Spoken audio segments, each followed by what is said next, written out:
First off, the new Charge 6 comes with a detachable handle, which you can use in two different ways, as a regular old carrying handle or as more of a loop attachment. Now, as a longtime Charge 5 owner, I never personally thought it needed a handle. It's pretty easy to manage with one hand, but I do see how it has its advantages. Placement options when you're out and about, or maybe your hands are full while you're carrying a load of stuff out to the car. I do wish these pieces here were color matched though. If you're not using the handle, they look a little exposed, even if they are recessed. The Charge 6 is also looking a little more bulbous than its predecessor, thanks to a subtle redesign at the bottom of its enclosure. In this case, it's a good thing. JBL has done away with the 10 thin silicone strips on the bottom here, which some listeners had issues with peeling off over time, in favor of this wider, flatter base here for better stability. Yep, see, told you. Taking a look at the sides of the unit, JBL has beefed up the rubber bumpers that protect its passive radiators. Now, unlike the Charge 5, which only has 3 of these little rubber nubs, the Charge 6 has 4, and they're slightly longer and slightly thicker as well. Now, this isn't just for looks. JBL has upgraded the Charge 6's durability to be certifiably drop-proof from the height of 1 meter, even onto concrete. Now, I'm not ready to ruin the pristine white finish of this Charge 6 just yet, and I can honestly say I've dropped my Charge 5 a handful of times without any issues, but hey, I'm not one to complain about a durability upgrade. Lastly, on the topic of protection, the Charge 6 is now IP68 rated compared to the Charge 5, which is IP67. Both are dustproof, but the difference lies in water resistance. An IP67 rated device can be submerged in up to 1 meter of water for 30 minutes, but an IP68 can go down to 1.5 meters for the same duration.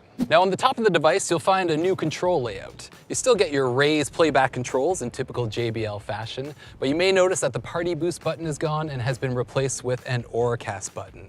This new Auracast button sits alongside the power and Bluetooth buttons on their own backlit dedicated control strip. I was anticipating this because we saw the exact same change with the Extreme 4, the Clip 5, and the Go 4 last year. So the Charge 6 can easily pair to any of those devices via Auracast.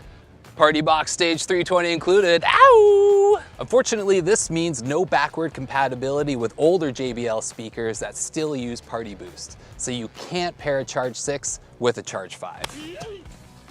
Now, just like how it was with Party Boost, if you link up with other Auracast supported JBL speakers, it still results in mono playback. If you want to listen in stereo, you need to pair an identical model. The portable app is pretty handy to have on your phone because it offers something new when connected to the Charge 6 over the Charge 5. You'll be happy to hear that the JBL Charge 6 now supports lossless audio. The catch? Well, it's only over a wired USB-C connection. And of course, you'll need to be using a service that offers lossless audio like Tidal or Apple Music. Just hold down the play button while you insert your USB-C cable. You'll hear a little chime and bada bing bada boom, you're listening to lossless audio through a tiny portable mono Bluetooth speaker, and you can act like you can tell a difference. Sorry, that was kind of mean. You go ahead and you enjoy that lossless audio. Hey, you've earned it. Of course, we can't forget how the Charge series got its name. I'm happy to report that the USB-A courtesy outlet is long gone and has been replaced with a dual in and out USB-C port, so you can still charge your devices in the field. This will bring us to our next section, battery life, and I've got some good news there. The Charge 5 is rated for 20 hours of playback off a single charge, but the Charge 6 is rated for 24 under normal operation. Of course, like any speaker, battery life is highly dependent on how loud you've got your tunes cranked and if you bumped up any of those low-end frequencies in the EQ section. Essentially, the harder your speaker has to work, the faster you're going to drain your battery. Fortunately, they've implemented a quick charge feature. 10 minutes of charging time will get you an additional 150 minutes of playback. All right, let's talk about sound quality. First up, there has been a change in hardware. It's still a mono speaker with dual passive radiators and a 20mm tweeter, say that 5 times fast, but they have managed to jam in a slightly larger, upgraded woofer.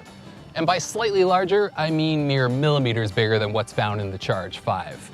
According to the specs, the Charge 6 also now offers a total of 45 watts of output compared to the Charge 5's 40 watts. It also offers JBL's AI sound boost to optimize the acoustic output level and push the driver to its maximum capacity. Okay, yeesh.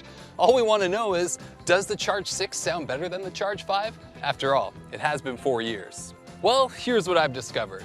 Comparing the Charge 6 directly to the Charge 5 straight out of the box, the Charge 6 absolutely provides better low-end response, which I'm sure plenty of people are going to be happy to hear, but they've also scooped the mids a little bit. Metallica fans will know what I'm talking about here.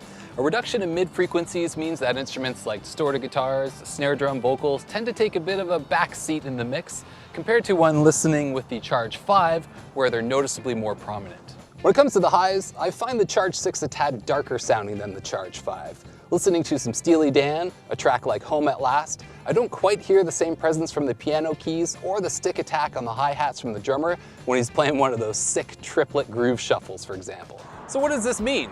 Does the Charge 6 sound better than the Charge 5? Well, I have to say yes, but not because of its new stock tuning or the AI sound boost. It sounds better because you can make it sound better thanks to that new, more customizable EQ option.